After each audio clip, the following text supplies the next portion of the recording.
আজকে আমরা দেখবো এসব করাতে কারা বেশি এগিয়ে, বয়েজ নাকি গার্লস, অর্থাৎ ছেলেরা নাকি মেয়েরা। চলুন একসাথে দেখি। শুরুতে গাড়িতে উল্টি বা বমি। গাড়িতে বমি এটি কিন্তু আমি ছোটকালে করতাম, তাই আমি ছেলেদের দিকে লক করবো। যেহেতু আমি করেছি তাই তো মেয়েদের দিকে তকমাটা দিতে পারিনি, আমি ছেলেদের দিকে লক করবো।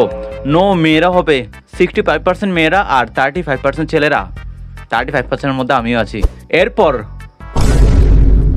ডেফিনেটলি ছেলেরা হবে, এটি সবসময় ছেলেরা এভাবে ইশারা করে দেখায়, তা আমি ছেলের দিকে লক করবো, বুঝতে হবে।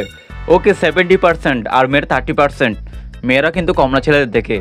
এরপর চশমা, কারা বেশি চশমা পড়ে? ডেফিনেটলি মেয়েরা হবে, কারণ আমাদের ক্লাস এবং সব সময় চারিদিকে আমি মেয়েদের চশমা বেশি দেখি, তাই আমি চশমার দিকে মেয়েদের লক করবো। ওকে 72% মেয়েরা আর 28% ছেলেরা চশমা পরে। এরপর সুসাইড করা ডেফিনেটলি মেয়েরা হবে, কারণ ছেলেরা খুব কমই পরিসংখ্যান অনুযায়ী সুসাইড করে, তা আমি মেয়েদের দিকে লক করবো। দেখি উত্তর। ওকে 65% মেয়েরা আর 35% ছেলেরা।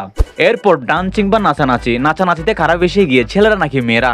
দেখি এর উত্তর আপনারা কমেন্ট করে জানান।